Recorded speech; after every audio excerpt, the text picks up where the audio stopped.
তাহলে রিজিক নিয়ে এত টেনশন করার কি আছে ভাই? টেনশনে কিছু আছে? কার কাছে রিজিক? আল্লাহ লিখে রাখছেন না? ইনশাআল্লাহ এর বাইরে কিছু হবে না। অতএব এত দুশ্চিন্তার কিছু নাই। জীবনকে নিয়ে এত দুশ্চিন্তার কিছু নাই। জীবনটাকে কোরআন সুন্নাহর আলোকে এনজয় করেন। কোরআন সুন্নাহকে দিয়ে জীবনকে এনজয় করা যায়। কোরআন এবং সুন্নাহর আনুগত্যের মধ্য দিয়ে আপনি জীবনকে উপভোগ করেন। টেনশন করার দরকার নেই। মনে রাখবেন, আল্লাহ যদি আপনার সাথে থাকেন এবং আল্লাহ যদি আপনাকে কবুল করেন, পৃথিবীর কোনো শক্তি নাই আপনাকে টলাবে।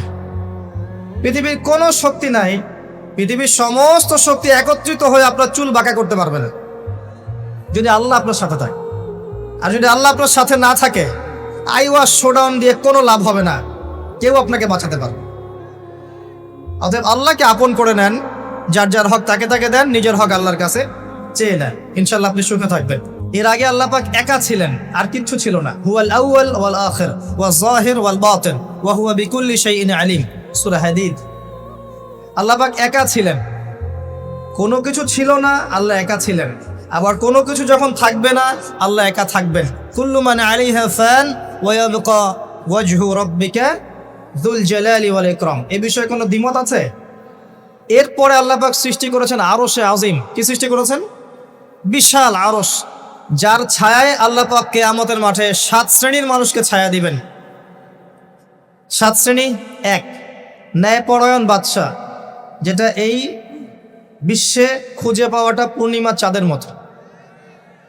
2, সেই যুবক যে তার পুরো যৌবনকাল আল্লাহর পথে ব্যয় করেছে, এটা সুযোগ আপনার সামনে আছে, আপনি লুফে নিতে পারেন, এই সুযোগটা আপনার সামনে আছে। 3, ওই ব্যক্তি যার কলব বা অন্তর মসজিদের সাথে ঝুলন্ত থাকে, টিকটকের সাথে নয়, মসজিদের সাথে ঝুলন্ত থাকে। এখনকার যুব সমাজের অন্তর অনলাইনে ঝুলন্ত থাকে, দেখবেন। 4, ওই যেই দুই ব্যক্তি পরস্পরকে শুধুমাত্র আল্লাহর জন্য ভালোবাসে। এখানে বয়ফ্রেন্ড গার্লফ্রেন্ড সম্পর্ক বোঝানো হয়নি। এই দুনিয়ার স্বার্থে জর্জরিত ভালোবাসার বাইরেও ডিভাইন একটা ভালোবাসা আছে, সেটা হচ্ছে আল্লাহর জন্য ভালোবাসা। আর যখন আপনি কাউকে আল্লাহর জন্য ভালোবাসবেন, তখন আপনি কষ্ট পাবেন না ইনশাআল্লাহ। যখন আপনি ভালোবাসার মানুষের কাছে কিছু প্রত্যাশা করবেন, তখন আপনি কষ্ট পাবেন পদে পদে। আল্লাহর জন্য ভালোবাসেন মানুষকে, আপনি কষ্ট পাবেন না ইনশাআল্লাহ। 2 ব্যক্তি যারা পরস্পরকে আল্লাহর জন্য ভালোবাসে, আরও সে ছায়া পাবে। 5, ওই যুবক যাকে কোনো সুন্দরী নারী আহ্বান করেছে জেনার জন্যে, কিন্তু সেই যুবক বলেছে আমি আল্লাহকে ভয় করি, যেটা এই জেনারেশনের মধ্যে খুঁজে পাওয়া দুষ্কর। বরং তারা উল্টা প্রত্যাশায় থাকে যে কখন কোনো মেয়ে আমাকে প্রপোজ করবে। তারা ইউসুফ নয় আলাইহিস সালাম। 6, ওই ব্যক্তি যার ডান হাত কি দান করছে, বাম হাত খবর রাখে না। ডান হাত কি দান করছে, বাম হাত খবর রাখে না। আমাদের মতো নয় যে অল্প কিছু দান করেই দানবীর টাইটেল লাগিয়ে মানুষের দুয়ারে দুয়ারে যাচ্ছি সাপোর্টের জন্য, এমন নয়। 7, ওই ব্যক্তি যে নীরবে নিভৃতে আল্লাহর কথা স্মরণ করে এবং আল্লাহর কথা স্মরণ করতে করতে তার চোখ দিয়ে অশ্রু প্রবাহিত হয়। এই 7 শ্রেণীর মানুষকে আল্লাহ রাব্বুল আলামিন তার ওই আরশের ছায়ায় কিয়ামতের মাঠে ছায়া দিবেন ইনশাআল্লাহ তাআলা। আমরা কি এই ছায়াটা পেতে চাই? অপশন আমাদের সামনে খোলা আছে। আমরা কিন্তু ওই যুবক হতে পারি, ওই 2 ব্যক্তি হতে পারি, ওই ব্যক্তি হতে পারি যে মসজিদের সাথে সম্পর্ক রাখে, গোপনে দান করতে পারি, রাতে নিভৃত আল্লাহর জন্য কাঁদতেও পারি না? সব সুযোগ আমাদের সামনে আছে। আল্লাহ চাইলে আপনি ন্যায়পরায়ণ বাদশাও হতে পারবেন ইনশাআল্লাহ, যদি আল্লাহ আপনার তাকদিরে লিখে রাখেন, এটাও সম্ভব। চলে আসেন আরশে আজিমের পরে আল্লাহ পাক সৃষ্টি করেছেন কলম, এবং কলম সৃষ্টি করে আল্লাহ পাক পুরো মহাবিশ্বের তাকদির লিখেছেন। পৃথিবীর শেষ দিন পর্যন্ত কি হবে না হবে, খুঁটিনাটি বিষয়ে, এত খুঁটিনাটি যে আল্লাহ পাকের ওই লিখার বাইরে পৃথিবীতেও কোনো আযাব গজব আসে না। যা লিখা আছে ওটাই আসবে। পৃথিবীতে যা আসছে, যে আযাব, যে বিপদ, যে বালা মুসিবতগুলো আসছে আসমানি এবং জমিনের, এগুলোও আল্লাহর কাছে লেখা আছে। বলেন সুবহানাল্লাহ। এমনকি এই পৃথিবীতে কতজন মানুষ এসেছে, চলে গেছে এবং আসবে, এই হিসেব আল্লাহর কাছে আছে। চিন্তা করতে পারেন? পৃথিবীতে কত মাখলুক আছে, হিসেব আল্লাহর কাছে আছে। এই মহাবিশ্বে কত গ্যালাক্সিজ আছে, গ্রহ নক্ষত্র আছে, আল্লাহর কাছে হিসেব আছে। পিঁপড়া কতটুকু আছে এই পৃথিবীতে, এটা আল্লাহ জানেন কতগুলো আছে। সমুদ্রের নিচে কি আছে আল্লাহ জানেন। প্রতিটা বিষয় মহাবিশ্বের লিখিত হয়ে গেছে। এখন যে আল্লাহর কাছে সব লিখিত আছে, সেই আল্লাহ কি আমার রিজিকের মালিক নন? তাহলে রিজিক নিয়ে এত টেনশন করার কি আছে ভাই? টেনশনে কিছু আছে? কার কাছে রিজিক? আল্লাহ লিখে রাখছেন না? ইনশাআল্লাহ এর বাইরে কিছু হবে? হবে না। অতএব এত দুশ্চিন্তার কিছু নাই। জীবনকে নিয়ে এত দুশ্চিন্তার কিছু নাই। জীবনটাকে কোরআন সুন্নাহর আলোকে এনজয় করেন। একটা বই আছে না, এনজয় ইওর লাইফ, বইটা পড়েছেন? কোরআন সুন্নাহকে দিয়ে জীবনকে এনজয় করা যায়। কোরআন এবং সুন্নাহর আনুগত্যের মধ্য দিয়ে আপনি জীবনকে উপভোগ করেন। টেনশন করার দরকার নেই। মনে রাখবেন, আল্লাহ যদি আপনার সাথে থাকেন এবং আল্লাহ যদি আপনাকে কবুল করেন, পৃথিবীর কোনো শক্তি নাই আপনাকে টলাবে। পৃথিবীর কোনো শক্তি নাই, পৃথিবীর সমস্ত শক্তি একত্রিত হয়ে আপনার চুল বাঁকা করতে পারবে না, যদি আল্লাহ আপনার সাথে থাকে। আর যদি আল্লাহ আপনার সাথে না থাকে, আইওয়াশ শোডাউন দিয়ে কোনো লাভ হবে না, কেউ আপনাকে বাঁচাতে পারবে। অতএব আল্লাহকে আপন করে নেন, যার যার হক তাকে তাকে দেন, নিজের হক আল্লাহর কাছে চেয়ে নেন, ইনশাল্লাহ আপনি সুখে থাকবেন। তাকদীর আল্লাহ পাক লিখে ফেলেছেন। এরপরে আল্লাহ রাব্বুল আলামিন কি লিখেছেন? এরপরে আল্লাহ রাব্বুল আলামিন মহাবিশ্ব সৃষ্টি করেছেন 6 দিনে। কয় দিনে? কোরআনে দলিল আছে, হুয়াল্লাযী খালাকাস সামাওয়াতি ওয়াল আরদা ফি সিত্তাতি আইয়াম। তিনি সেই আল্লাহ যিনি আসমান সমূহ, একটা আসমান নয়, আসমান সমূহ মানে যতগুলো আসমান আছে। আর আমরা জানি 7টা আসমান আছে। কয়টা? 7টা মহাবিশ্ব আছে। এখন পর্যন্ত সায়েন্স যত কিছু আবিষ্কার করেছে, এগুলো প্রথম মহাবিশ্বের আবিষ্কার। দ্বিতীয়টাতে ওরা যেতেই পারেনি এখন পর্যন্ত। অতদূর পর্যন্ত স্পেসশিপ যেতেই পারবে না। কথা কি বুঝতে পারছেন? এটা প্রথম আসমানের বিষয়। এরকম আরো 6টা আসমান মহাবিশ্ব আল্লাহ পাক প্রস্তুত করেছেন। তারপরে আছে সিদরাতুল মুনতাহা, তার উপর একটা মহাসাগর আছে, তারপরে কুরসি, তার উপর আরশে আজিম। আর আরশে আজিমের উপরে আল্লাহ সুবহানাহু ওয়া তাআলা। এখানে একজন মানুষ ওই পর্যন্ত চলে গিয়েছিলেন। তিনি কে? মুহাম্মদুর রাসূলুল্লাহ সাল্লাল্লাহু আলাইহি ওয়াসাল্লাম। তার মর্যাদা আর বোঝার বাকি আছে? তো সবার প্রতি অনুরোধ থাকবে, সেই ব্যক্তি, সেই নবী মুহাম্মদ সাল্লাল্লাহু আলাইহি ওয়াসাল্লামের সুন্নাহ মাফিক জীবনযাপন করেন। আল্লাহ পাক তৌফিক দান করুন। এবং এই সুন্নাহটা জীবনের একটা ক্ষেত্রে মানলে হবে না, জীবনের সমস্ত ক্ষেত্রেই মানতে চেষ্টা করতে হবে। আল্লাহ পাক তৌফিক দান করুন। আমিন। আল্লাহ রাব্বুল আলামিন এরপরে মহাবিশ্ব সৃষ্টি করে দীর্ঘদিন পর্যন্ত, অনন্তকাল বলবো না, দীর্ঘদিন পর্যন্ত মানুষ সৃষ্টি করেন নাই। জি, সূরা দাহরের প্রথম আয়াতে আল্লাহ পাক বলেছেন, হাল আতা আলাল ইনসান হিনুম মিনাদ দাহরি লাম ইয়াকুন শাইআম মাযকুরা। মানুষের উপরে এমন একটা সময় চলে গেছে যে মানুষ কোনো আলোচ্য বিষয় ছিল না। মানে মানুষ সৃষ্টি করা হবে, এখন দুনিয়া যা হচ্ছে দেখতে পাচ্ছেন, আমরা কোনো টপিকই ছিলাম না। এত সময় চলে গেছে মহাবিশ্ব। এখন মনে হয় দুনিয়াটা আমাদের, তাই না? মানুষই সব, মানুষই এই দুনিয়ার পলিটিক্যাল মালিক, ইকোনমিক মালিক, সংস্কৃতির মালিক, পরিবার, ব্যক্তি, সমাজ, সবকিছুর মালিককে মালিক মনে হয় এখন মানুষকে। কিন্তু এমন একটা সময় ছিল যখন আল্লাহ বলছেন মানুষ সৃষ্টি হবে, এই বিষয়টা অনেক দূরের পথ ছিল। আল্লাহর জ্ঞানে ছিল, কিন্তু মহাবিশ্বে মানুষের অস্তিত্ব ছিল না। এই মহাবিশ্বেই মানুষের অস্তিত্ব ছিল না। আল্লাহ রাব্বুল আলামিন মহাবিশ্ব সৃষ্টি করেছেন কুন ফায়াকুন, হও হয়ে যাও। সূরা আম্বিয়ার 30 নম্বর আয়াতে আল্লাহ পাক বলেছেন, আওয়ালাম ইয়ারাল্লাযীনা কাফার, কাফেররা কি লক্ষ্য করে দেখে না, আন্না সামাওয়াতি ওয়াল আরদা কানাতা রাতকান ফাফাতাকনাহুমা, কাফেররা কি লক্ষ্য করে দেখে না যে আসমান সমূহ এবং জমিন একটা বিন্দুর মধ্যে একত্রিত ছিল, আমি আল্লাহ এটাকে বিস্ফোরিত করে দিয়েছি, পৃথক করে দিয়েছি। এটা সায়েন্সের একটা থিওরির সাথে মেলে না? কোন থিওরি? তারা বলছে বিগ ব্যাং থেকে সব সৃষ্টি হয়েছে, আর আল্লাহ পাক বলছেন বিগ ব্যাং আমি ঘটিয়েছি। তাহলে চিন্তা যেখানে শেষ, আল্লাহ পাকের কুদরত সেখান থেকে কি শুরু। তা আমরা সীমাবদ্ধতা বুঝতে পারছি সায়েন্সের। আমি নিজেও সায়েন্সের ছাত্র, বাট আমি এটা স্বীকার করি যে সায়েন্স সব কিছুর সমাধান দিতে পারবে না। কারণ আপনি কমন একটা প্রশ্ন করেন যে রুহ কাকে বলে, সায়েন্সকে বলেন যে can you give us the definition of রুহ? আমাদেরকে রুহের সংজ্ঞা দিতে পারবেন? রুহটা কঠিন নাকি তরল না বায়বীয় না কি? আপনি কি ব্যাখ্যা করতে পারবেন? পারবেন না। সিম্পল। জিন জাতির ব্যাখ্যা দেন, ফেরেশতার ব্যাখ্যা দেন, কবরের আযাবের ব্যাখ্যা দেন, জান্নাত জাহান্নাম হুর পরির ব্যাখ্যা দেন।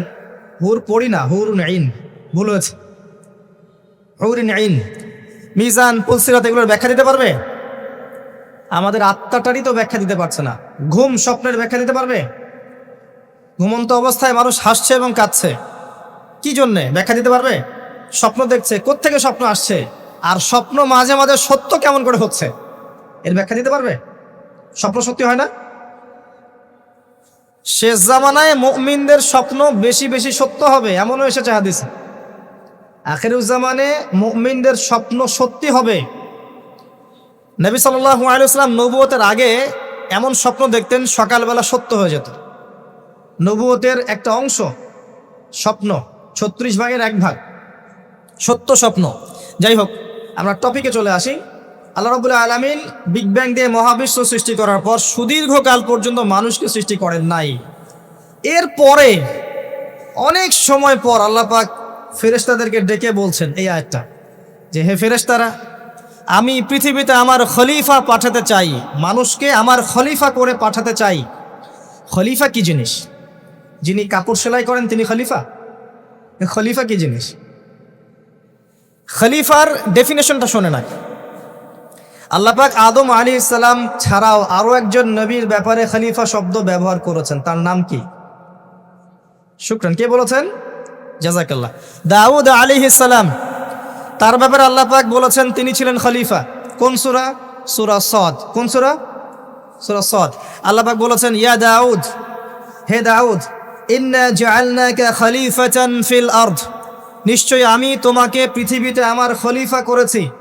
সুলাইমান আলাইহিস সালামের সময় এত উন্নত সভ্যতা ছিল যেটা আর কখনো আসবে না, এবং তাকে এত ক্ষমতা দেওয়া হয়েছিল আল্লাহর পক্ষ থেকে, যার কথা নবী সাল্লাল্লাহু আলাইহি ওয়াসাল্লাম স্মরণ করে বলেছিলেন যে একটা জিন আমাকে সালাতের মধ্যে ডিস্টার্ব দিচ্ছিল, আমি ভাবলাম জিনটাকে ধরে বেঁধে রাখবো। এটা আমাদের নবীজি বলছেন, একটা জিন আমাকে নামাজে ডিস্টার্ব করছিল, আমি ভাবলাম জিনটাকে ধরে খুঁটির সাথে বেঁধে রাখি। তখন আমার সুলাইমানের কথা মনে পড়লো, আমার ভাই সুলাইমানের কথা মনে পড়লো যে সুলাইমান আলাইহিস সালামকে আল্লাহ পাক এই ক্ষমতা দিয়েছিলেন। আর সুলাইমান আলাইহিস সালাম আল্লাহর কাছে দোয়া করেছিলেন, আল্লাহ আমাকে যে ক্ষমতা দিয়েছো এরপরে আর কাউকে দিও না, এটা দোয়া করেছিলেন। আমার সুলাইমানের কথা মনে পড়লো, আমি জিনটাকে ছেড়ে দিলাম, বাদলাম না। আমাদের নবী মুহাম্মদ সাল্লাল্লাহু আলাইহি ওয়াসাল্লাম মানুষের সম্মান বুঝতেন। আমাদের নবী মুহাম্মদ সাল্লাল্লাহু আলাইহি ওয়াসাল্লাম অন্যের সম্মান বুঝতেন, আর আমরা তার উম্মাহ, অন্যের সম্মান নষ্ট করতে পারলে আমাদের ভাত হজম হয়। অন্যের সম্মান নষ্ট না করা পর্যন্ত ভাত হজম হবে না। আর মুহাম্মদ সাল্লাল্লাহু আলাইহি ওয়াসাল্লাম অন্যের সম্মান বুঝতেন। আসেন, সুলাইমান আলাইহিস সালাম এবং দাউদ আলাইহিস সালাম এই জেরুজালেম থেকে বিশ্ব শাসন করেছিলেন। আর জেরুজালেম চিনেন তো আপনারা? কোন দিকে? চায়নার দিকে, রাশিয়ার দিকে, নাকি আমেরিকার দিকে? আচ্ছা, ওইদিকে আমরা পরে আসবো ইনশাল্লাহ। সভ্যতার সংকটের শেষের দিকে আমরা ওইদিকে আসবো ইনশাল্লাহ।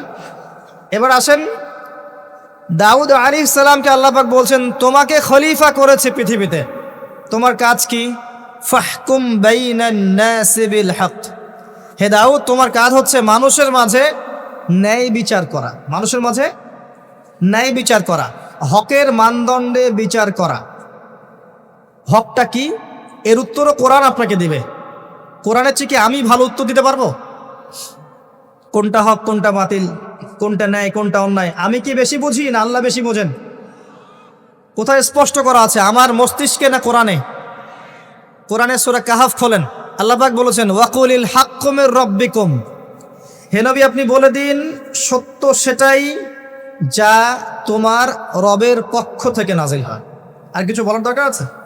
ফামান শাআ ফালইউমিন, যার ইচ্ছা হয় সে স্বীকার করুক, ঈমান নিয়ে আসুক। ওয়ামান শাআ ফালইয়াকফুর, যার ইচ্ছা হয় অস্বীকার করুক।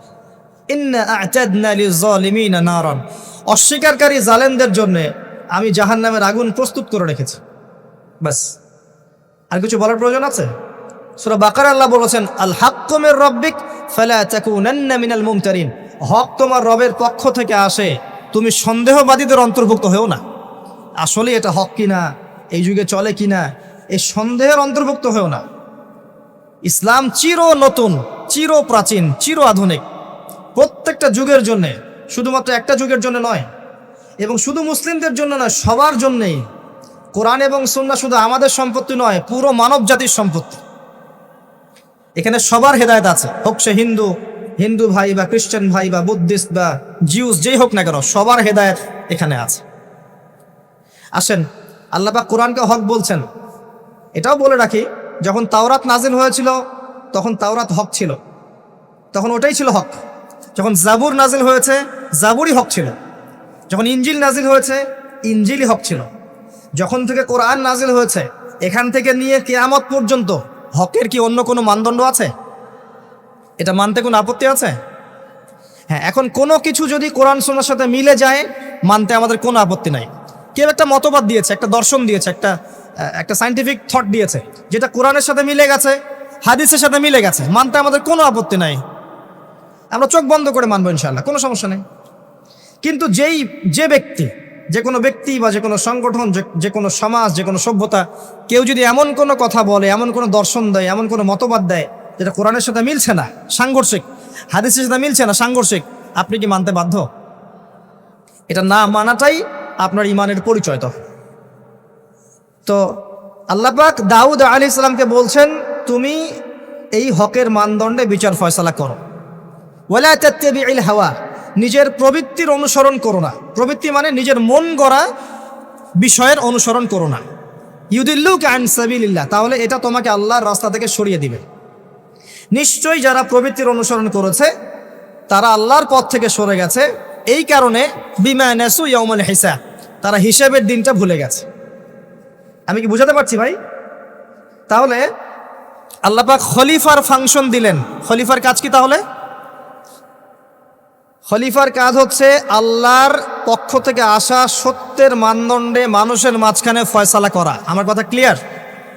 পরিবেশ পরিস্থিতি যদি অনুকূলে না থাকে, সে করবে না, তার ক্ষমতা নাই। লা ইউকাল্লিফুল্লাহু নাফসান ইল্লা ওয়াসআহা। কিন্তু আকীদা রাখতে কি কোনো সমস্যা আছে যে এটাই চূড়ান্ত সত্য? আমি তো আগেই বলেছি, এই যুগে সারেন্ডার করতে হবে। আপনি 100% ইসলাম ফলো করতে পারবেন না। তো 100% ইসলাম ফলো করা এই যুগে আমার মতে পসিবল না, ইল্লা মাশাআল্লাহ। তো আল্লাহ পাক যদি কিছু মানুষকে বাছাই করে তৌফিক দেন, সেটা আল্লাহ পাকের নিজস্ব ব্যাপার, এখতিয়ার, স্বাধীনতা। আসেন, আল্লাহ রাব্বুল আলামিন এখানে খলিফার ফাংশন বললেন, এবং আদম আলাইহিস সালামকে এই খলিফা করে পৃথিবীতে পাঠালেন। সভ্যতার শুরু হলো। সভ্যতার শুরু রোমকদের দ্বারা হয় নাই, সভ্যতার শুরু পশ্চিমাদের দ্বারা হয়নি, সভ্যতার শুরু হয়েছে নবীদের দ্বারা। সর্বপ্রথম সভ্যতার ধারক বাহক হচ্ছেন আদম আলাইহিস সালাম, যাকে আল্লাহ পাক খলিফা করে পৃথিবীতে পাঠিয়েছেন। যে বা যারা পৃথিবীতে আল্লাহর বিধান অনুযায়ী চলছে, তারা আল্লাহর খলিফা। কথা বুঝতে পারছেন? আর যারা পৃথিবীতে আল্লাহর বিধান অনুযায়ী চলছে না, তারা আল্লাহর খলিফা নয়, তারা শয়তানের খলিফা। এবার আসেন, আদম আলাইহিস সালামকে সৃষ্টি করার পরেই কি পৃথিবীতে পাঠানো হয়েছে? না, আগে কি করা হয়েছে? আগে জ্ঞান শিক্ষা দেওয়া হয়েছে। শুরু থেকেই জ্ঞান আছে, আর এই জ্ঞান সৃষ্টিগতভাবে আমাদের মধ্যে ছিল না, আল্লাহ পাক শিখিয়েছেন। তাহলে সভ্যতা এগিয়ে যাবে কিভাবে? জ্ঞান চর্চার মধ্য দিয়ে। বুঝতে পারছেন? আগে জ্ঞান।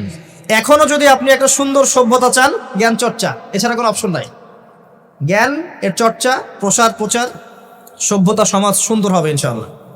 এরপর কি হলো? সভ্যতা এগিয়ে গেল কিভাবে?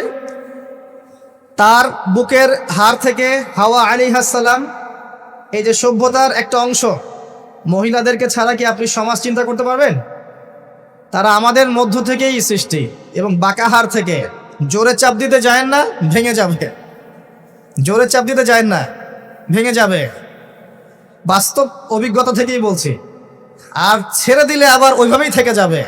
এই জন্য উত্তম নসিহতের মধ্য দিয়ে একটু মানায় টানায় চলতে হবে আর কি। দুনিয়ার জীবন সবকিছু 100% মনের মতো হবে না, একটু মানায় নিয়ে চলতে হবে। কারণ আমি নিজেও সাহাবী নই, দেখবেন আমার স্ত্রীও মহিলা সাহাবী নন, আপনিও সাহাবী নন, আপনার স্ত্রীও মহিলা সাহাবী নন। তাই ওই হিসাব কিতাব করে লাভ নাই। আমরা সবাই অপরাধী, সবার মাঝে ল্যাকিংস আছে।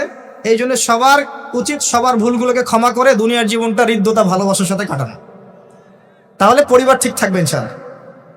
এরপরে কি পরীক্ষা? কিসের পরীক্ষা? এই গাছের কাছে যেও না। কোন গাছ?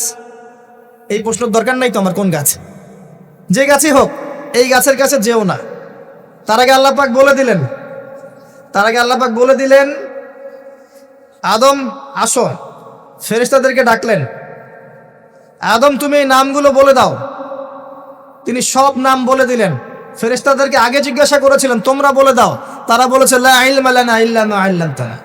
এখানে জ্ঞানের মধ্য দিয়ে আল্লাহ পাক আদম আলাইহিস সালামকে সম্মানিত করলেন। জ্ঞান, সম্মান, নবী, সভ্যতার সূচক। আমার কথা কি বুঝতে পারছেন? এরপরে ইবলিস, সবাই সেজদা করলো। আদম জ্ঞানে জয়ী হয়েছে, তোমরা সবাই তাকে সেজদা করো।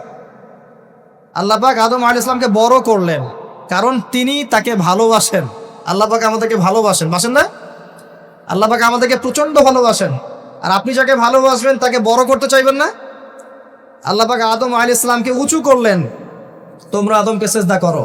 ওয়া ইয কুলনা লিল মালাইকাতি ইসজুদু লিআদম ফাসাজাদু, সবাই সেজদা করলো ইল্লা ইবলিস। ইবলিস কেন সেজদা করলো না? কিয়াস করলো, খলাকতানি মিন নার ওয়া খলাকতাহু মিন তিন। আমাকে সৃষ্টি করেছেন আগুন দিয়ে, তাকে সৃষ্টি করেছেন মাটি দিয়ে, আমি কেন তাকে সেজদা করতে যাব?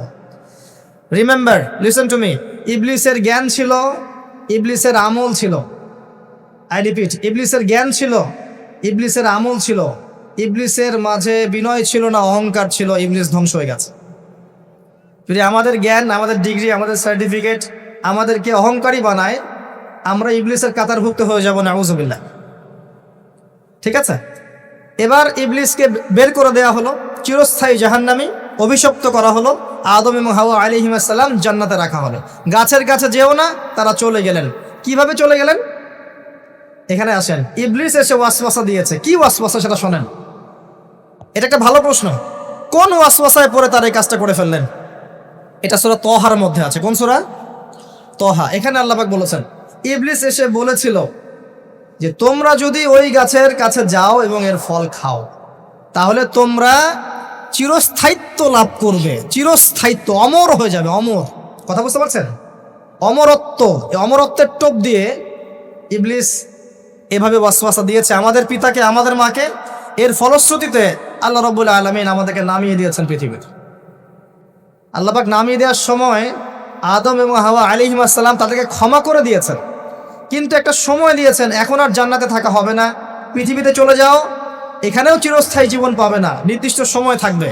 এর মধ্যে আমি তোমাদের রিজিক দিব, তোমাদেরকে আমি খাবার দিব, বাসস্থান দিব, সব কিছু দিব, স্ত্রী সন্তান যা যা লাগে মৌলিক চাহিদা সব দিব। তখন যদি তোমরা আমার হেদায়েতকে মেনে চলো, আবার জান্নাতে ফিরে আসবে। যদি না মানো, ইবলিসের সাথে জাহান্নাম। কথা ক্লিয়ার? সহজ সরল জীবন দর্শন, দ্য ফিলোসফি অফ লাইফ।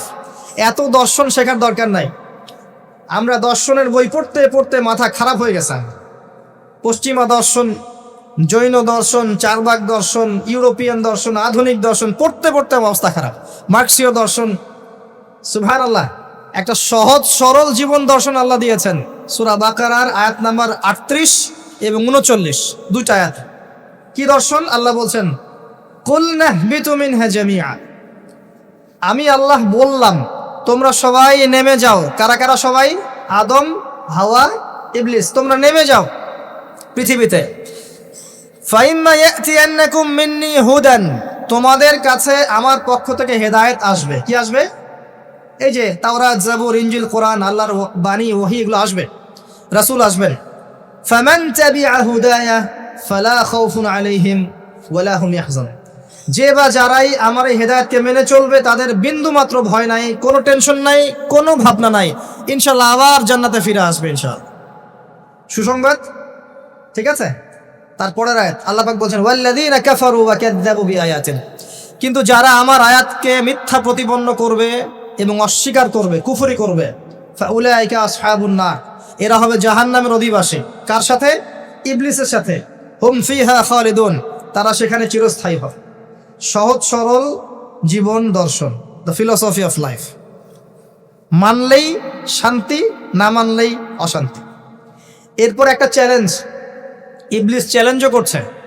আল্লাহ তুমি আমাকে বের করে দিয়েছ, ঠিক আছে, আমি আদম সন্তানের ডান দিক থেকে আসব, বাম দিক থেকে আসব, সামন থেকে আসব, পিছন থেকে আসব, তাকে আমি জাহান্নামের পথে নিয়েই ছাড়ব। এটা মনে রাখেন মাথার মতো। ইবলিসের চ্যালেঞ্জ, আর আল্লাহ পাকও সতর্ক করলেন, ইন্নাহু লাকুম আদুউম মুবিন, সে তোমাদের স্পষ্ট শত্রু। এবার পৃথিবীতেও নামিয়ে দিলেন, হেদায়েতও পাঠাচ্ছেন, নবী রাসূল পাঠিয়েছেন। সভ্যতা আস্তে আস্তে এগিয়ে চললো। সভ্যতায় দুইটা শক্তি দেখতে পাচ্ছেন, একটা আল্লাহর পক্ষ থেকে আসা শক্তি, একটা শয়তানি শক্তি। এই দুজনই সভ্যতা এগিয়ে চলছে। আবারও বলছি, সভ্যতা শুরু হয়েছে নবী দ্বারা, রোমকদের দ্বারা নয়। সভ্যতা শুরু হয়েছে নবী দ্বারা। মানুষ আগে গাছের ছাল পাতা পরে থাকতো না। সূরা আরাফে আল্লাহ পাক বলেছেন, আমি মানুষের জন্য, আদম হাওয়া আলাইহিস সালাম তাদের জন্য লেবাস পাঠিয়েছি, পোশাক পাঠিয়েছি। আমি লেবাস নাজিল করেছি উপর থেকে। লোহার খনি দেখেছেন? লোহার খনি কেউ কি বিশ্বাস করবে যে লোহা মহাকাশ থেকে পৃথিবীতে এসে পড়েছে? ওয়ানজালনাল হাদিদ, আল্লাহ পাক বলছে আমি হাদিদ নাজিল করেছি। কোরআন নাজিল করা বোঝেন? কোরআন নাজিল মানে কি? আল্লাহর উপর থেকে কোরআন আসেনি? জিবরাইল আলাইহিস সালাম কোরআন নিয়ে আসছেন না নিচে মুহাম্মদ সাল্লাল্লাহু আলাইহি ওয়াসাল্লামের কাছে? এই যে কোরআন নাজিল হচ্ছে, আনজালা। আল্লাহ পাক এই কথা বলছেন যে লোহা আমি নাজিল করেছি। লোহার একটা অণু আপনি তৈরি করতে পারবেন পৃথিবীতে ল্যাবে বসে? সুবহানাল্লাহ। আল্লাহ পাক নাজিল করেছেন। ঠিক একইভাবে আল্লাহ পাক পোশাক নাজিল করেছিলেন আদম এবং হাওয়া আলাইহিস সালাম তাদের জন্য। তারা গাছের ছালপাতা পরে ঘোরাফেরা করতেন না। বোগাস কথাবার্তা শেখায় মানুষ।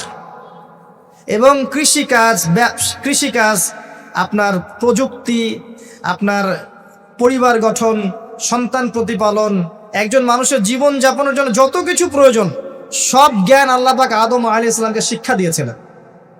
দুনিয়াতে আসার পরে যখন যেটা প্রয়োজন হয়েছে, ওহী নাজিল হয়েছে, জিবরাইল আলাইহিস সালাম তাকে শিখিয়ে দিয়েছেন। মানুষ গুহার মধ্যে ছবি এঁকে এঁকে থাকতো, আর এরা বলছে আদম আলাইহিস সালাম বানর থেকে হয়েছেন। নাউযুবিল্লাহ, সুবহানাল্লাহ। এটা যারা বিশ্বাস করে তারা সরাসরি কোরআনের সাথে কুফরি করছে, স্পষ্ট কাফের। আদম আলাইহিস সালাম আল্লাহ পাক তাকে হাত দিয়ে সৃষ্টি করেছেন, নিজের হাতে সৃষ্টি করেছেন। তিনি বানর থেকে মানুষ হননি। হ্যাঁ, যারা এই মতবাদটা দিয়েছে ওরা বানর থেকে মানুষ হতে পারে, আমরা হই না। বরং সূরা বাকারা আপনি উল্টা চিত্র দেখতে পারবেন। সূরা বাকারা দেখবেন, পড়তে পড়তে দেখবেন একটা জায়গায় আছে যে শনিবারের সীমা লঙ্ঘন করার জন্য কিছু মানুষকে, বনু ইসরাইলের কিছু মানুষকে আল্লাহ পাক মানুষ থেকে বানর বানিয়ে দিয়েছে। আছে না দলিল? তাহলে এটার প্রমাণ পাওয়া যাচ্ছে। সুবহানাল্লাহ। আসেন, সভ্যতা এগিয়ে চলল। সভ্যতা দুটো শক্তি, আল্লাহর বিধান, আল্লাহ নাজিলকৃত পবিত্র তাওহীদ, এবং অপর সাইডে আছে শয়তানের শিরক। কথা কি বুঝতে পারছেন? দিন দিন এগিয়ে চলতে লাগলো। প্রথম কি ক্রাইমটা হলো পৃথিবীতে? সভ্যতার প্রথম ক্রাইম হয়েছে হাবিল কাবিল। কে কাকে হত্যা করেছে? কাবিল হাবিলকে হত্যা করেছে। কি কারণে? ঈর্ষা। এখান থেকে এই সভ্যতার শিক্ষা কি? শিক্ষা হচ্ছে এটাই, আজকের দিনেও যদি আমরা হাবিল আর কাবিলের মতো, এই যে কাবিল যেমন করে ঈর্ষা পরায়ণ হয়ে হাবিলকে হত্যা করেছে, এই ঈর্ষা ত্যাগ না করতে পারি, তাহলে এ উম্মার তাকদীরে খারাপই আছে। কথা কি বোঝা যায়? আমরা এখন পর্যন্ত সেই কাবিলের সুন্নত ত্যাগ করতে পারি নাই। ভিতরটা হিংসা দিয়ে ভর্তি, জর্জরিত। এগুলো যদি খুলে আল্লাহ পাক দেখাতে পারতেন জনগণের সামনে, লজ্জায়, দুর্গন্ধে, ধিক্কার জানাতে জানাতে আপনি আমার লেকচারও শুনতে আসতেন না। হ্যাঁ, যদি আমার কলিজাটাকে খুলে আল্লাহ পাক দেখাতেন যে দেখো এর কলিজার মধ্যে কি পরিমাণ হিংসা আছে, ঈর্ষা আছে, দুনিয়ার লোভ আছে, লালসা আছে, পরশ্রী কাতরতা আছে, দুর্গন্ধে আপনি আমার লেকচার শুনতে আসতেন না। জি, এটা সৌভাগ্য যে আমাদের ভিতরটা আল্লাহ পাক দেখান না। আল্লাহ পাক আমাদের কলবটাকে পরিষ্কার করুন, আত্মশুদ্ধি দান করুন, আল্লাহর নূর দান করুন, এবং ঈর্ষা ত্যাগ করার তৌফিক আল্লাহ পাক দান। এবার আসেন, সভ্যতা এগিয়ে চলছে। লেকচারটা একটু লম্বা হতে পারে, একটু ধৈর্য ধরেন। সভ্যতা এগিয়ে চলছে। আদম আলাইহিস সালামের যুগে কোনো পাপাচার খুব একটা দেখা যাচ্ছে না, শুধু এই পাপাচার ছাড়া। এর পরের জেনারেশনে গিয়ে দেখছি নূহ আলাইহিস সালামের কম। কার কম? নূহ আলাইহিস সালাম। 5 জন বড় বড় নবীর একজন। 5 জন বড় বড় নবীর নাম: নূহ আলাইহিস সালাম, ইব্রাহিম, মূসা, ঈসা, মুহাম্মদ সাল্লাল্লাহু আলাইহি ওয়াসাল্লাম। আমি কিন্তু শেষে প্রশ্ন করব, উত্তর দিতে হবে, ঠিক আছে? ইনশাআল্লাহ সঠিক উত্তর দিতে পারলে পুরস্কার, না পারলে যে পারবে তাকে আপনি হাদিয়া দিবেন, আপনার পকেট থেকে হাদিয়া নিয়ে তাকে দেওয়া হবে ইনশাআল্লাহ। তো নূহ আলাইহিস সালামের যুগে কি শিরক, প্রথম শিরকের পাপ মানুষ দেখল। ইয়াগুস, ইয়াউক, নাসর এরকম কিছু মূর্তি ছিল, এই মূর্তিগুলো তার উপাসনা করা শুরু করল। বাই দ্য ওয়ে, এই মূর্তিগুলো কিন্তু তারা হাতে তৈরি করে নাই, আমার কথাটা ভালো করে বোঝেন। এই মূর্তিটা তারা আসলে অটোমেটিকলি হাতে তৈরি করে নাই। এই মূর্তিটা তৈরি করার পিছনে শয়তান তাদেরকে ওয়াসওয়াসা দিয়েছিল। কি ওয়াসওয়াসা দিয়েছিল? এই ব্যক্তিরা ছিল আগের সময়কার বুজুর্গ ব্যক্তি। বুজুর্গ ব্যক্তি বোঝেন, পরেশগার বুজুর্গ ব্যক্তি। তো শয়তান এদেরকে বুঝিয়েছিল, যদি তোমরা বুজুর্গ ব্যক্তিদের, আল্লাহওয়ালা মানুষদের মূর্তি তৈরি করে মসজিদের বাইরে রাখো, তাদেরকে দেখলে তোমাদের ইবাদতে মনোযোগ বাড়বে। শয়তান এই ওয়াসওয়াসা দিয়েছে। ওই জেনারেশন তাই করলো। ওই জেনারেশন যখন চলে গেল, পরের প্রজন্মকে শয়তান ওয়াসওয়াসা দিল, আরে মসজিদের বাইরে কেন, ভেতরেই রাখলে হয়। তারা ভেতরে নিয়ে আসলো, এই জেনারেশন শেষ হয়ে গেল। তারপরে আরেকটা জেনারেশন আসলো, ওদেরকে শয়তান বুঝালো সরাসরি এদের কাছে চাইলেই হয়। শিরক শুরু হলো। আপনি কি বুঝতে পারছেন কিভাবে শিরক শুরু হয়েছে বিশ্বে? এবার নূহ আলাইহিস সালাম 950 বছর তার কওমকে দাওয়াত দিলেন, শিরক ছেড়ে দাও, শিরক ছেড়ে দাও। কত বছর? 9টা শতাব্দী, 9.5 শতাব্দী তিনি তার উম্মাহকে দাওয়াত দিলেন, শিরক ছেড়ে দাও। তার স্ত্রী পর্যন্ত তার কথা শুনলো না, তার ছেলেও তার কথা শুনলো না। দাওয়াতটা কেমন ছিল? আমাদের মতো এই যে লাক্সারিয়াস বসে বসে দাওয়াত দেয় এমন নয়। দাওয়াতটা এমন ছিল, নূহ আলাইহিস সালাম নিজেই বলছেন, ইন্নী দাআউতু কওমি লাইলা ওয়া নাহার। আল্লাহ, আমি আমার কওমকে দিন রাত দাওয়াত দিয়েছি, দিন রাত 24 ঘন্টা। ওয়ালাম ইয়াজিদহুম দুআই ইল্লা ফিরারা। আমার দাওয়াত শুনে মানুষ খালি পালিয়েই গেছে, পালিয়েই গেছে। এরকম করে দাওয়াত দিয়েছে, এমনভাবে দাওয়াত দিয়েছেন, শেষে সমাজের মানুষ শুনছে না, পরিবারের লোকও কথা শুনছে না। তখন হাত উঁচু করে বলছেন, রব্বি আন্নী মাগলুবুন ফান্তাসির। আল্লাহ, আমি পরাজিত, আমাকে সাহায্য কর। তখন আল্লাহ পাক প্লাবন পাঠালেন, ধ্বংস হয়ে গেল জালেম। আর যারা মুমিন তাদেরকে আল্লাহ পাক উদ্ধার করলেন কিস্তিতে করে। সভ্যতার সংকট বুঝতে পারছেন? সভ্যতার সংকট মানে হচ্ছে শিরক। যখন সভ্যতায় শিরক এসেছে, আল্লাহ পাক তাওহীদ পন্থীদেরকে বাঁচিয়েছেন, মুশরিকদেরকে ধ্বংস করে দিয়েছে। এবং এই মুশরিকদেরকে আল্লাহ পাক পরকালেও জাহান্নামের আগুনে জ্বালাবেন, আর তাওহীদ পন্থীদেরকে আল্লাহ পাক পরকালে জান্নাত দিবেন ইনশাআল্লাহ। এই সভ্যতা এগিয়ে যাচ্ছে, এরপরে আরও এগিয়ে গেল। সব তো বলার সময় নাই, কয়েকটা বলছি। এগিয়ে যেতে যেতে একটা কওম আসলো, একটা সভ্যতা আসলো, যারা এত শক্তিশালী, ফিজিক্যাল স্ট্রাকচার এত লম্বা চওড়া, মানে এক একজন তাল গাছের সমান সমান লম্বা মানুষ, আদম সন্তান, পাহাড় কেটে কেটে বাড়ি নির্মাণ করে। এবং তাদের এই সভ্যতা সম্পর্কে আল্লাহ পাক বলেছেন যে লাম ইউখলাক মিসলুহা ফিল বিলাদ। এমন সভ্যতা পৃথিবীতে সৃষ্টি করা হয়নি, এত উচ্চ মানের সভ্যতা ছিল। এদের নাম ছিল আদ জাতি। আদ কি নাম? তাদের নবী ছিলেন হুদ আলাইহিস সালাম। কি নাম? হুদ আলাইহিস সালাম। তিনি দাওয়াত দিলেন একই স্টাইলে, আল্লাহর ইবাদত করো, আমার আনুগত্য করো, শিরিক করো না, ইত্যাদি ইত্যাদি। কওম তার কথা শুনলো না। অল্প কিছু মানুষ শুনলো, তাদেরকে তিনি সাথে নিয়ে চলে গেলেন। আল্লাহ পাক জালেমদেরকে ধ্বংস করে দিলেন। একই সুন্নাহ। কিভাবে ধ্বংস করলেন?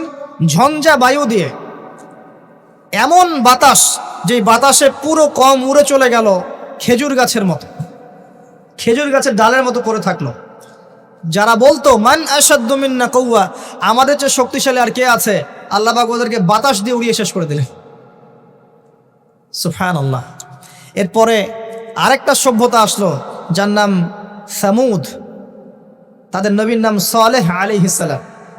তারাও আদ জাতির ভাই, ওরাও ফিজিক্যালি অনেক স্ট্রং ছিল। একইভাবে নবী দাওয়াত দিলেন, তারা কবুল করলো না। আল্লাহ পাক ওই মুমিনদেরকে উদ্ধার করলেন, বাকিদেরকে বজ্রপাত দিয়ে ধ্বংস করে দিলেন। কি দিয়ে ধ্বংস করলেন? বজ্রপাত। বজ্রপাতের প্রচণ্ড শব্দে কর্ণগুহর ফেটে গেল, তারা তাদের ঘরের সামনেই পড়ে থাকলো। এটা একটা কওম ছিল, যেই কওমটাকে বলা হয়েছিল যে সময় আছে তোমাদের সামনে, তোমরা চাইলে তওবা করে ফিরে আসতে পারো, অথবা 3 দিন ভোগবিলাস করতে পারো, ধ্বংস আসবে, আযাব আসবে। ওরা বলেছিল বরং আমরা 3 দিন ভোগবিলাস করে নেব। কোন সম্প্রদায়ের সাথে? এই আকীদাটা মিলছে? বর্তমান যুগের কোন সভ্যতার সাথে এই আদর্শটা মিলছে? কথা কি বুঝতে পারেন? কারা শিখায় মানুষকে খাও দাও ফুর্তি করো? খাও দাও ফুর্তি করো, কালকের কি চিন্তা, আজকেই বেঁচে নাও। কারা শিখায়? এই যে সালেহ আলাইহিস সালামের কওম এমন ছিল, তওবা করে ফিরে আসো। ওরা বলছে না, 3 দিন সময় আছে, খেয়ে নিয়ে ফুর্তি করে নিব। জেনা মদ খাওয়া দাওয়া সব চললো। তৃতীয় দিন সকালবেলা ফজরের সময় বিকট শব্দে ওদের কর্ণগুহর আল্লাহ ফাটিয়ে দিলেন এবং ঘরের সামনে চিৎপটাং হয়ে পড়ে থাকলো। কম শেষ, ডিস্ট্রয়। এখনো হিজাজ অঞ্চলে তাদের ধ্বংসাবশেষ দেখা যায়, অনলাইনে সার্চ করে দেখেন। সভ্যতা এগিয়ে চললো। আপনি কি সভ্যতার এগিয়ে যাওয়ার মধ্যে মিল পাচ্ছেন? কোনো একটা কমন জিনিস পাচ্ছেন?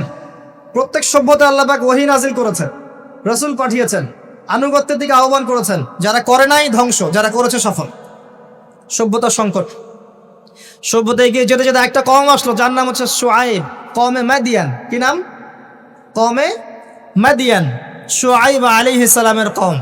শুআইব আলাইহিস সালাম একজন নবী ছিলেন, যিনি তার মেয়েকে মূসা আলাইহিস সালামের সাথে বিয়ে দিয়েছিলেন। ওদিকে আমরা আসছি ইনশাআল্লাহ।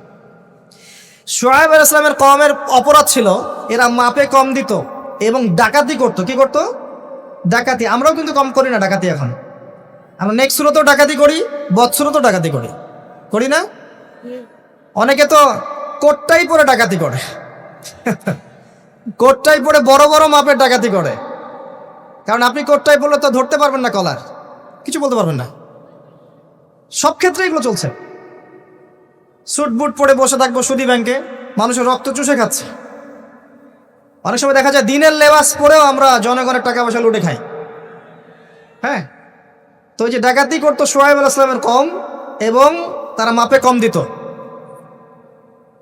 রমজান মাসে একটা অনুরোধ করবো, আল্লাহর ওয়াস্তে কৃত্রিম সংকট তৈরি করে মানুষকে কষ্ট দিয়েন না, বরং এই মাসে আপনি দাম আরও কমিয়ে দেন, আল্লাহ আপনার রিজিকে বারাকা দিবেন।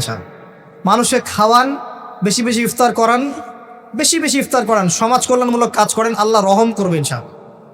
আল্লাহর ওয়াস্তে এই মাসটাকে কোটিপতি হওয়ার সুযোগ মনে করেন না, এটা আপনার ক্ষমা পাওয়ার মাস। আল্লাহ পাক বোঝার তৌফিক দান করুন তাদেরকে। তারপরেও কিছু মানুষ থাকবে, লাহুম কুলুবুন লা ইয়াফকাহুনা বিহা, যাদের কলব আছে উপলব্ধি করে না। ওয়ালাহুম আযানুন লা ইয়াসমাউনা বিহা ওয়ালাহুম আ'য়ুনুন লা ইবসিরুনা বিহা, কান আছে শোনে না, চোখ আছে দেখবে না। উলাইকা কাল আনআম, এরাই জন্তু জানোয়ারের মত। বালহুম আদাল, বরং তার চেয়েও এরা নিকৃষ্ট। বালহুম আদাল, বরং তার চাইতেও নিকৃষ্ট। উলাইকা হুমুল গাফিলুন, এরা গাফিল সম্প্রদায়। আসেন, মাপে কম দেওয়া, ডাকাতি করার কারণে আল্লাহ পাক কি করলেন? আল্লাহ পাক এই মাদিয়ান জাতি ইতিহাসে প্রথমবার, সভ্যতায় প্রথমবার এই মাদিয়ান জাতিকে আল্লাহ পাক ভূমিকম্প দিয়ে ধ্বংস করেছে। ভূমিকম্প দিয়ে আল্লাহ পাক ধ্বংস করেছেন ওয়ার্ল্ড হিস্ট্রিতে প্রথম এই মাদিয়ান কওমকে। আর এই ভূমিকম্প আখিরুজ্জামানেও আসবে, বড় বড় 3টা, একটা পূর্ব দিকে, একটা পশ্চিমে, আর একটা বিশ্বের মাঝখানে। অপেক্ষা করতে থাকেন এবং প্রস্তুতি গ্রহণ করতে থাকেন, সামনে আসবে ইনশাআল্লাহ আযজা ওয়া জাল। কারো ঠেকানোর ক্ষমতা নাই, বিকজ এটা হাদিসে লেখা আছে, কিছু করার নাই। একটা কাজই করার আছে, পরকালের ফিকির করা আর মৃত্যুর প্রস্তুতি গ্রহণ করা। আসেন, এরপর কি হলো? সভ্যতা এগিয়ে চললো, নবী মূসা আলাইহিস সালামের কওম আসলো। বনু ইসরাঈলের ঘটনা আপনারা জানেন। এর আগে একটা স্কিপ করে গেছে, ওইদিকে আসছি। এর আগে ইব্রাহিম আলাইহিস সালাম ছিলেন, মনে আছে? ওই যে নমরুদ, ইব্রাহিম আলাইহিস সালাম বাবা তার আহ্বানে সাড়া দিচ্ছে না, বাড়ির থেকে চলে গেলেন। স্ত্রী সারা কিনে চলে গেলেন প্যালেস্টাইন, সেখানে থাকা শুরু করলেন। পরে হাজারা আলাইহিস সালামকে বিয়ে করলেন, সেখান থেকে আবার মক্কা, সেখানে সন্তানকে জবাই করার ফিতনা, পরীক্ষা, সফল হলেন, প্রত্যেকটা ক্ষেত্রে সফল হলেন। আল্লাহ রাব্বুল আলামিন তাকে বলেছেন যে ইব্রাহিম একাই একটা উম্মাহ। আল্লাহ পাক তাকে অগ্নি পরীক্ষা নিলেন, অগ্নি পরীক্ষাতেও তিনি পাশ করলেন। নমরুদকে আল্লাহ পাক ধ্বংস করলেন, ইব্রাহিমকে বিজয়ী করলেন। বলেন সুবহানাল্লাহ। সভ্যতার একই চিত্র। এবার মূসা আলাইহিস সালামের সময় আপনি গিয়ে দেখবেন, ফেরাউনকে আল্লাহ পাক দলবল সহ ডুবিয়ে মারলেন। মূসা আলাইহিস সালাম বনী ইসরাঈলকে আল্লাহ পাক উদ্ধার করলেন। একই চিত্র। সভ্যতার সংকট, বুঝতে পারছেন? সভ্যতার সংকটের মধ্যে যখনই আপনি দেখবেন শিরিক আছে, আল্লাহর অবাধ্যতা আছে, নবীর আনুগত্য নাই, ধ্বংস। যখনই তাওহীদ আছে, সুন্নত আছে, হালাল আছে, নবীর আনুগত্য আছে, সাফল্য। সভ্যতা আরো এগিয়ে গেল। দেখবেন দাউদ আলাইহিস সালামের যুগ আসলো, তিনি জেরুজালেম থেকে ওয়ার্ল্ড শাসন করা শুরু করলেন। সুলাইমান আলাইহিস সালামের সময় আসলো, তিনি আরো বড় পরিসরে শাসন করা শুরু করলেন। এদিকে ইউসুফ আলাইহিস সালামের সময় এসেছিল, যিনি মিশরে রাজত্ব করেছিলেন। ইয়াকুব আলাইহিস সালামের সময় এসেছিল। ইদ্রিস আলাইহিস সালামের যুগ এসেছিল। জুলকারনাইন তার সময় এসেছিল, যিনি মাশরিক মাগরিব বিজয় করেছিলেন। অনেক যুগ চলে গেল, এমনকি ঈসা ইবনে মারইয়ামের সময় আসলো, তিনিও একই সুন্নাহ পালন করতে লাগলেন। এরপরেও মুহাম্মদ সাল্লাল্লাহু আলাইহি ওয়াসাল্লামের সময় আসলো। এখান থেকে আপনি একটু বোঝা কবুল করতে লাগলো এবং ইসলামের প্রচার প্রসার বাড়তে লাগলো। যত প্রচার বাড়তে লাগলো, কাফের মুশরিকদের নির্যাতন তত বেশি বাড়তে লাগলো। এত নির্যাতন বাড়তে লাগলো, এক পর্যায়ে মক্কা থেকে আবিসিনিয়ায় হিজরত করতে হলো, হাবাসা ইথিওপিয়ায়। সেখানে বাদশা নাজাশী ছিলেন, তিনি মুসলিমদেরকে আশ্রয় দিলেন, সেখানে মুসলিমরা থাকতে লাগলো। এমনকি নবী সাল্লাল্লাহু আলাইহি ওয়াসাল্লাম তায়েফে গেলেন সাহায্য পাওয়ার আশায়। তায়েফবাসী খারাপ ব্যবহার করলো, তাকে রক্তাক্ত করলো, তিনি আবার মক্কায় ফিরে আসলেন। তিনটা বছর গাছের ছাল পাতা খেয়ে সাহাবায়ে কেরামকে শিয়ারে আবু তালেবে রাত দিন কাটাতে হলো। 3 বছরের বয়কট জীবন। এরপরে একই বছর অল্প কয়েকদিনের ব্যবধানে চাচা আবু তালেব এবং স্ত্রী খাদিজা রাদিয়াল্লাহু আনহা ইন্তেকাল করলেন। নবী সাল্লাল্লাহু আলাইহি ওয়াসাল্লাম বিষণ্ণ হয়ে পড়লেন। আল্লাহ পাক তাকে মেরাজ ঘটালেন, তার সমস্ত বিষণ্ণতা দূর হয়ে গেল। নবী সাল্লাল্লাহু আলাইহি ওয়াসাল্লাম 11তম বর্ষে ইয়াসরিব থেকে আগত 6 জন যুবককে দাওয়াত দিলেন, যাদের নেতা ছিল সাআদ বিন জুরারাহ রাদিয়াল্লাহু আনহু। এই 6 জন ইয়াসরিব মানে মদিনা থেকে এসেছিল, তার ইসলাম কবুল করে আবার মদিনায় ফেরত গেল। তার পরের বছর তারা আরো 6 জনকে নিয়ে আসলো, 6 যোগ 6 মোট 12 জন। এর পরের বছর মুসআব বিন উমাইর রাদিয়াল্লাহু আনহুর দাওয়াতের ফলে 12 থেকে 75 জন মানুষ মদিনা থেকে এসে ইসলাম কবুল করলো। মদিনায় হিজরতের পটভূমি তৈরি হলো। নবী সাল্লাল্লাহু আলাইহি ওয়াসাল্লাম তার পরের বছর হিজরত করলেন মদিনায় সাহাবায়ে কেরামকে নিয়ে। এই যে মদিনা, এটাই হলো প্রথম ইসলামিক স্টেট। কথা কি বুঝতে পারছেন? ওই দাউদ এবং সুলাইমান আলাইহিস সালামের পর এবং ইউসুফ আলাইহিস সালামের যুগের পর এই মদিনাই হচ্ছে পরবর্তী ইসলামিক স্টেট। এখানে ছিল রাষ্ট্রের সমস্ত সংজ্ঞা, এখানে ফুলফিল হলো। এখানে জনগণ হলো, এখানে সার্বভৌমত্ব থাকলো, এখানে গভর্নমেন্ট হলো এবং যার প্রেসিডেন্ট স্বয়ং মুহাম্মদ সাল্লাল্লাহু আলাইহি ওয়াসাল্লাম। আমার কথা কি বুঝতে পারছেন? আমি একটু দ্রুত নিয়ে যাচ্ছি আপনাদেরকে, সময় শর্ট। এবার এই মদিনাকে প্রোটেক্টেড করার জন্য নবী সাল্লাল্লাহু আলাইহি ওয়াসাল্লাম সামরিক বাহিনী থেকে শুরু করে ইকোনমিক বেস, আপনার পলিটিক্যাল অ্যাফেয়ার্স, সমস্ত বিষয়গুলো করতে লাগলেন। এক পর্যায়ে আবু সুফিয়ানের কাফেলাকে আক্রমণকে কেন্দ্র করে বদরের যুদ্ধ হয়ে গেল। আর এই যুদ্ধে মুসলিমদেরকে আল্লাহ পাক বিজয় দান করলেন। তার পরের বছর উহুদের যুদ্ধ হলো। আমাদের একটা ভুলের কারণে আমরা এই যুদ্ধের সাময়িক বিপর্যয়ের শিকার হলাম। পরাজিত হয়নি, সাময়িক বিপর্যয়ের শিকার হয়েছে। স্বয়ং নবী সাল্লাল্লাহু আলাইহি ওয়াসাল্লামকেও মার খেতে হয়েছে। জি, এবং 70 জন সাহাবী এখানে ইন্তেকাল করেছেন, শাহাদাত বরণ করেছেন, যার মধ্যে হামজা রাদিয়াল্লাহু আনহুও ছিলেন। এর পরের বছর 10,000 সৈন্য নিয়ে মুশরিকরা আক্রমণ করলো মদিনা। এখানে 1.5-2 মাস মদিনাকে অবরোধ করে রাখলো। এটা হলো খন্দকের যুদ্ধ, আহজাবের যুদ্ধ। সূরা আহজাব পড়ে দেখেন। এরপর তারা ফিরে চলে গেল। এবার নবী সাল্লাল্লাহু আলাইহি ওয়াসাল্লাম বললেন, আজকের পর থেকে তারা আর আমাদেরকে আক্রমণ করতে পারবে না, আমরাই করবো ইনশাআল্লাহ। এরপর নবী সাল্লাল্লাহু আলাইহি ওয়াসাল্লাম দাওয়াত বাড়াতে লাগলেন, ইকোনমিক বেস বাড়াতে লাগলেন, সামরিক বিষয়গুলো শক্তিশালী করতে লাগলেন এবং গোত্রে গোত্রে ইসলামের দাওয়াত পৌঁছে দিতে লাগলেন। এক পর্যায়ে স্বপ্ন দেখলেন তিনি মক্কা তাওয়াফ করছেন। সাহাবীরা বুঝে ফেললেন যে আমরা মক্কায় ঢুকবো। তারা ইহরাম বেঁধে মক্কায় ঢুকতে লাগলেন। প্রতিবন্ধকতা দেওয়া হলো হুদাইবিয়া নামক জায়গায়। হুদাইবিয়া নামক জায়গায় খালিদ বিন ওয়ালিদ, যিনি তখন ইসলাম কবুল করেননি রাদিয়াল্লাহু আনহু, তিনি মুসলিমদেরকে ঠেকিয়ে দিলেন, যাওয়া হবে না। এর ফলশ্রুতিতে এখানে চুক্তি হলো, যেটাকে আমরা হুদাইবিয়ার সন্ধি বলে থাকি। চুক্তির প্রতিটা দফাই বাইরের চোখ দিয়ে মনে হয় যে আমাদের প্রতিকূলে যাচ্ছে, কিন্তু আদতে এগুলো আমাদের অনুকূলে ছিল। কি দফা? 10 বছর আমরা যুদ্ধ করব না, ওকে ডান। তোমাদের কেউ আমাদের দলে আসলে ফিরাই দেওয়া লাগবে, আমাদের কেউ তোমাদের দলে গেলে ফিরাই দিব না, ওকে ডান। এই বছর ওমরা করতে পারবে না, ফেরত যেতে হবে, ঠিক আছে ডান। পরের বছর আসতে হবে, তাও 3 দিনের জন্য বিনা অস্ত্রে, ওকে ডান। সব কিছুই ডান, যাও। এই চুক্তি হয়ে গেল। আল্লাহ পাক আয়াত নাজিল করলেন, ইন্না ফাতাহনা লাকা ফাতহাম মুবিনা। এই চুক্তির মধ্যেই তোমাকে আমি বিজয় দিয়েছি হে নবী সাল্লাল্লাহু আলাইহি ওয়াসাল্লাম। বলেন সুবহানাল্লাহ। কি বিজয় বোঝেন এই জায়গাটা। কুরাইশরা ছিল সবচেয়ে বড় শত্রু, আর আমাদের আরেকটা শত্রু ছিল ইহুদিরা, যাদের মধ্যে 3টা গোত্র ছিল, বনু কুরাইজা, বনু কাইনুকা, বনু নাজির। বনু নাজির বনু কুরাইজা, বনু কাইনুকা এদেরকে বের করে দেওয়া হয়েছে, এরা খায়বারে গিয়ে আশ্রয় নিয়েছে। এর মধ্যে শুধু বনু কুরাইজাকে হত্যা করা হয়েছিল, কারণ তারা গাদ্দারি করেছিল আহজাবের যুদ্ধে। এটা দ্বিতীয় বড় শত্রু, আর এই কুরাইশরা সবচেয়ে প্রধান বড় শত্রু। কি করলেন নবী সাল্লাল্লাহু আলাইহি ওয়াসাল্লাম? তিনি 10 বছরের জন্য তাদের হাতকে চেপে ধরলেন। এই 10 বছর তারা আমাদের সাথে আর যুদ্ধ করবে না, মানে এরা স্টপ, এখন আমি বাইরের শত্রু থেকে ডিল করতে পারব। কথা কি বুঝতে পারছেন? এই চুক্তির ঠিক পরের বছর নবী সাল্লাল্লাহু আলাইহি ওয়াসাল্লাম খায়বার আক্রমণ করলেন, কারণ এরা আর খায়বারকে সাহায্য করতে পারবে না। What a leader, what a personality, মানে কি ব্যক্তিত্ব, কি নেতা, কি বিচক্ষণতা, চিন্তা করেন। 10 বছর বন্ধ করে দিলাম, তোমার সাথে আমার কোনো লড়াই নাই এবং তুমি আমাদের কোনো শত্রুকে হেল্প করতে পারবে না। ওকে, ডান, ডিল হয়ে গেল। এবার যেহেতু বড় শত্রুর হাত চেপে ধরা হয়েছে, এখন ছোট ছোট শত্রুগুলোকে তিনি সাইজ করা শুরু করলেন, একটা একটা করে ধরে সবগুলোকে সাইজ, পরে বড়টারও কলার চেপে ধরলেন। কি ডিপ্লোমেসি!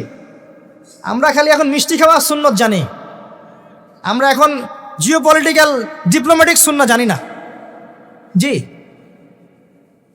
চিন্তা করে দেখ, এই জায়গাটা খুব ভালো করে বুঝবেন। খায়বার বিজয়ের পর থেকে নিয়ে মুসলিমদের আর্থসামাজিক অবস্থা আরও বাড়তে লাগলো, প্রচুর সম্পদ গনিমত বাড়তে লাগলো, এবং পররাষ্ট্রনীতি অ্যাপ্লাই করা হলো। রোমক সম্রাটকে দাওয়াত দেওয়া হচ্ছে, মিশরের বাদশাকে দাওয়াত দেওয়া হচ্ছে, পারস্যে দাওয়াত দেওয়া হচ্ছে।